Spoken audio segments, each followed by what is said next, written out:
Imagine being chosen. Not for a prize, to die. At the top of a stone pyramid, 40 meters above a city of 300,000 inhabitants, for priests hold your arms and legs. A fifth raises an obsidian knife. In less than 10 seconds, your heart will be torn from your chest, still beating, and raised toward the sun. This is not fiction. This happened in Tenochtitlan, in Mexico, just 500 years ago. The Aztec Empire, one of the most advanced civilizations on the American continent, built pyramids, created precise calendars, fed millions of people, and watered every stone with human blood. They did not do this out of cruelty. They did it out of cosmic terror. They believed that without sacrifices, the sun would stop rising. And they would do anything to ensure the dawn came. The year is 1400. In the Valley of Mexico, around a vast lake called Texcoco, stood one of the greatest cities in the world, Tenochtitlan. Founded in 1325 on an island in the middle of the lake, according to legend, following a divine sign, an eagle devouring a serpent on a cactus. In less than 100 years, the Aztecs, who called themselves Mexica, built an empire controlling more than 5 million people and 200,000 square kilometers of territory. The capital had aqueducts of fresh water, floating gardens called chinampas, and markets where 60,000 people circulated daily, more than most European cities at the time. At the center of it all stood the Templo Mayor, the artificial sacred mountain where heaven and earth met, and where the gods were fed. Where did this belief in sacrifice originate? Everything begins in Aztec cosmology. For this people, the universe had passed through 4 ages, 4 suns, each one destroyed. The current era, the 5th sun, was born at Teotihuacan when 2 gods threw themselves into a fire to become the sun and the moon. But to move, the sun needed to be fed with calquihuatl, the precious liquid, human blood. Huitzilopochtli, the sun god and god of war, demanded constant tribute. Without blood, the cosmic machinery would stop. The sun would not rise. Rain would not fall. Crops would die. All of humanity would perish. This was not fanaticism without logic, it was a coherent theology, rooted in centuries of tradition. Sacrifice was the ultimate duty of human beings, to keep the universe running. In the 15th century, the Aztec Empire expanded rapidly. Under the Tlatoani, the king, Moctezuma I, between 1440 and 1469, the empire tripled in size. The Triple Alliance, with the cities of Texcoco and Tlacopan, dominated the entire region. Each conquest brought 2 vital resources, tributes of gold, jade, and quetzal feathers, and war prisoners. Prisoners not to enslave, to sacrifice. An Aztec warrior measured his value not by the number of enemies killed, but by the number captured alive. Capturing 4 warriors was the minimum requirement to enter the military elite. The entire system, political, economic, religious, was optimized for a single purpose, to supply victims to the temple. In 1473, the Flower Wars, periodic ritual conflicts with neighboring peoples, were institutionalized to ensure a constant flow of blood. The Aztec ritual cycle was relentless. The religious calendar, the Tonalpwali, had 260 days divided into 18 months of 20 days plus 5 Nemontemi days, considered days of ill omen. Each month had its specific festival, its specific god, its specific method of sacrifice. During Tlacaxapulisli, in February-March, prisoners were sacrificed and flayed, priests wore their skins in fertility ceremonies. During Toxcatl, a flawless young man lived an entire year as the avatar of the god Tezcatlipoca, treated as a god, given wives, feasted, until the moment he climbed the pyramid and was sacrificed. For Tlaloc, the rain god, children were the preferred offering, because their tears symbolized rain. Colonial sources describe how children were led in noisy processions, so that their crying would attract the rain. The true protagonist of this story has no single name, it is the Tlatoani-Huitzotl, the ninth Aztec king, who ruled from 1486 to 1502. Huitzotl was the greatest conqueror in Aztec history. In his 16 years of reign, he expanded the empire all the way to Guatemala, defeated dozens of nations, and brought waves of prisoners to Tenochtitlan. Physically imposing and a brilliant strategist, he was called the Fierce One by his enemies. Under his command, the Templo Mayor was completely rebuilt and expanded, and its dedication in 1487 became the largest collective sacrifice event ever recorded in the Americas. Huitzotl was also a manager. He organized a logistical system to transport prisoners from battles hundreds of kilometers away, ensuring they arrived alive and fit for the ritual. It was a state organized around the shedding of blood. The Aztec Empire was not the only power in Mexico, and its enemies had deep reasons to hate Tenochtitlan. The Republic of Tlaxcala, to the east, was never conquered. It maintained its independence at the cost of constant warfare. The Tlaxcalans knew they were the preferred target for the supply of sacrificial victims. The tension was such that when Hernán Cortés arrived in 1519, the Tlaxcalans immediately allied with the Spanish invader. This was the decisive factor in the fall of the empire. Within the system itself, there was veiled resistance, tributary peoples who sent prisoners instead of gold, trying to please an insatiable master. But there was also collaboration. Priests throughout the region had a stake in the system, since sacrifice guaranteed social standing, sacred food, and spiritual power. The religion of blood had many beneficiaries. The moment that changed everything, the year 1487. The Templo Mayor was complete. Huitzotl wanted a dedication worthy of the gods. What happened between December 19 and 22, 1487 remains controversial but undeniably extraordinary. According to Diego Duran, a 16th-century chronicler, for lines of prisoners stretched for 3 kilometers in the 4 cardinal directions of Tenochtitlan. It was calculated, and this number is debated by modern historians, that between 4,000 and 20,000 people were sacrificed during 4 uninterrupted days of ceremonies. The priests worked in shifts. Blood flowed down the staircases until it formed pools.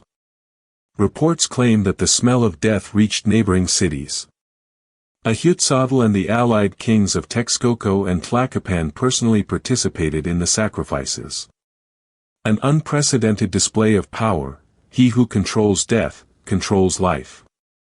The heart extraction sacrifice ritual, Nextlaali, was a precise ceremony.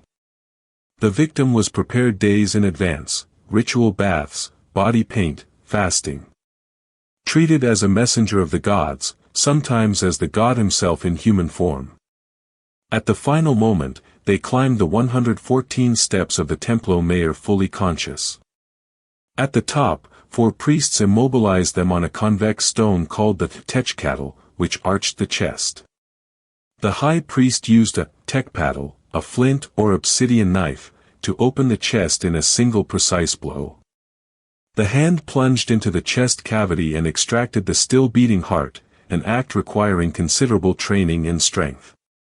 The heart was placed in a bowl called kuoxicalli, the eagle's bowl, and burned as an offering. The body was then rolled down the steps. At the base, it was dismembered. Parts went to ritual feasts, the skull, to the tzompantli. How did the world react to all of this? Within the Aztec Empire, the reaction was one of simultaneous reverence and terror. Spectators at the festivals were not neutral bystanders, they actively participated, fasting, dancing, consuming the ritual foods that arrived after the sacrifices. It was a blood social contract. You watch, you eat, you accept the system that keeps the sun in the sky. Conquered peoples lived in permanent terror. Cities that resisted had their inhabitants enslaved and mass sacrificed as a warning. The historian Inga Clendenin described this as systematic terror as an instrument of government. But there is also evidence that some communities took pride in providing victims. Dying in sacrifice was, in the Aztec worldview, one of the most honorable deaths possible, guaranteeing a paradise in the afterlife called Tenochtitlan, the Palace of the Sun. The consequences of the sacrificial system were vast and immediate.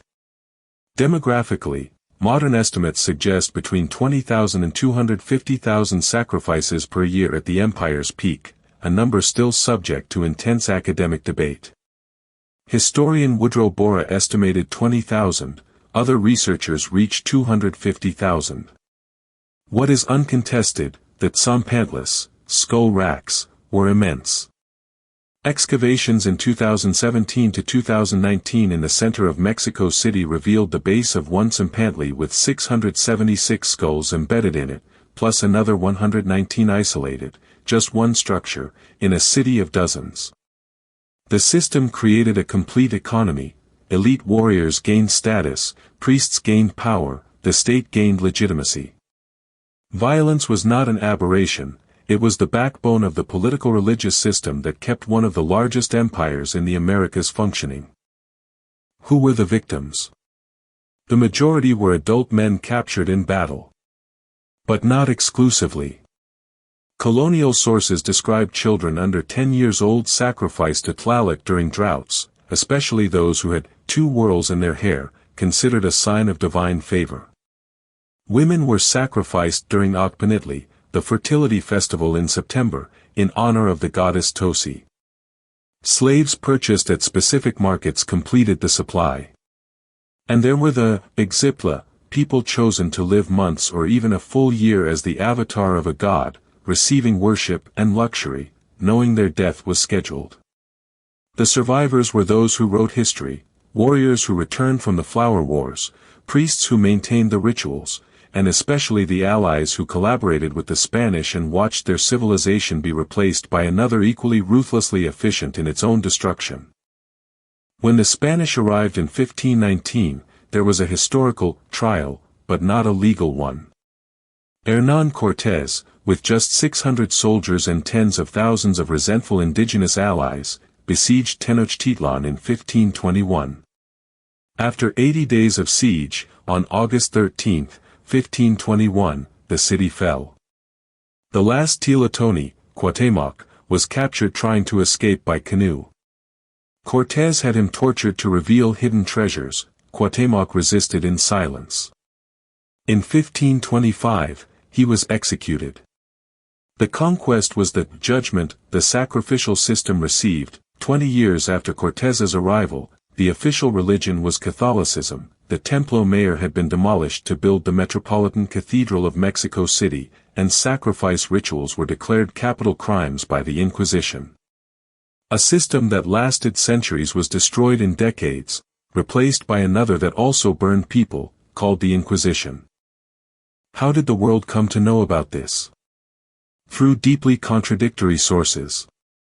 The first accounts came from Spanish soldiers like Bernal Díaz del Castillo, who wrote True History of the Conquest of New Spain decades later, vivid, but with obvious exaggerations. Then came the friars, especially Bernardino de Sahagun, who compiled the monumental Florentine Codex between 1547 and 1577, 12 volumes with testimony from Aztec survivors, preserving details the conquistadors wanted erased. There was a motive to exaggerate the sacrifices. It morally justified the conquest. A people who sacrificed children needed to be converted, civilized, subjugated. The inflated numbers served colonial propaganda. Modern science, with archaeology and bioanthropology, is unraveling the bone record to separate fact from propaganda, and the result is still disturbing. The scale of sacrifices was real, even if the precise numbers remain uncertain. How has history recorded the Aztecs? For centuries, the dominant narrative was that of the conquistadors, bloodthirsty barbarians saved by the gospel.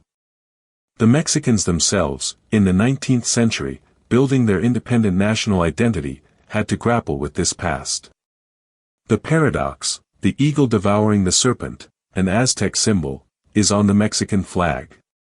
Cuauhtémoc is a national hero. But the sacrificial system was systematically downplayed in schools. The 20th century brought a reassessment. Historians like Miguel Leon Portilla, with The Broken Spears published in 1959, presented the conquest from the indigenous perspective. The excavations of the Templo Mayor, begun in 1978 after workers found a sculpture during construction work, changed everything. They revealed an archaeological archive of sacrifices, with bones, ritual knives, blood vessels, the physical proof of a world that colonial texts described but many were reluctant to fully accept. The impact of the Aztecs endures today in surprising ways. Mexico City, with 22 million inhabitants, is built literally on the bones of Tenochtitlan. With every major construction project, artifacts emerge. In 2020, Metro workers found more than 100 human skulls. The Aztec calendar, popularized as the Sun Stone discovered in 1790, has become a symbol of Mexican culture. Words like chocolate, tomato, avocado, chili, coyote, all of Nahuatl origin, the Aztec language, are in daily use worldwide. The philosophical question remains, how can a civilization be simultaneously extraordinary in astronomy, agriculture, architecture, and medicine, and practice ritual violence on an industrial scale? The uncomfortable answer, because they are not contradictions. All empires throughout history have built greatness upon violence. What varies is the form, and each era's willingness to recognize it. The parallels with the contemporary world are uncomfortable. Every system of power needs a narrative that justifies its human cost. The Aztecs had the cosmology of the fifth sun, modern empires have progress, civilization, national security. Collective sacrifice, the idea that some lives are worth less for the system to continue functioning, has not disappeared, it has changed form. The 200 million people who died in wars and genocides in the 20th century are the industrial version of what the tzompantli represented, the accounting of death in service of power. There is also a revealing archaeological parallel. In 2015 and 2017, excavations at the center of Tlatelolco, a neighborhood of Tenochtitlan, found skulls of women and children among those of the tzompantli. This contradicts the narrative that only captured warriors were sacrificed.